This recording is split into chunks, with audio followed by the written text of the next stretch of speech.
आधार card नथिबा जुगु उच्च शिक्षार वंचित आदिवासी छात्री श्रीकांती कलाहांडी जिला धामणी रामपुर ब्लॉक अंतर्गत करलापाड़ी ग्राम पंचायत सिमेलपदर ग्राम जड़े 13 बयसर नाबालिका श्रीकांती माझी पिता सानसिंह माझी मां पार्वती माझी से सिमेलपदर ग्राम प्राथमिक विद्यालय पंचम श्रेणी में पाठ पढ़ते बहुत इच्छा आगु पढ़ा परिवार गरीबरू अति गरीब सबु सांग मानी समस्ते जे कियापदर कस्तूरबा गांधी आवासिक विद्यालय अध्ययन करथिबा गांधी आवासिक विद्यालय को पाठ पढ़ा जाइथिले हेले भाग्य बधुए सही सुजोग नहीं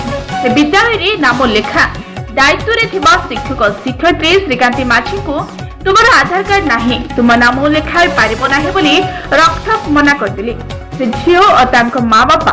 आधार कार्ड करबा पाई बारंबार बहुत थर जीवा आसवा कले गरीब परिवार हेले भी बहुत टंका खर्च कर सारे किंतु दुखर विषय कार्ड टीए हो पारुनी तेणु एठी प्रश्न उठी भवानीपाटना ठारू 25 किलोमीटर मुख्य रास्ता कड़े मध्य आधार कार्ड पाई पाठ पढ़ारू वंचित होती दुर्गम ग्रामांचल पुओ झील केते अधारू पाठ पढ़ा बंद करुनथिबे सरकार गोटे पंडित डिंडिब पिटुछंती जे ड्रॉप आउट केही न रहिबे यह केते दूर युक्तियुक्त वास्तव रूप रेकलटा पाठ पढ़ा तो पढ़ी पारना सहित ईडीएस चाउल 5 किलोग्राम पाई पारि झियो श्रीकांती माझी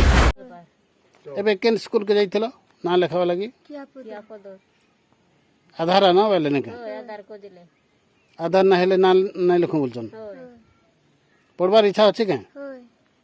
केते पते पढ़बू पढ़ले क्या पदरे तो एबे +2 हैला ना +2 पते पढ़बू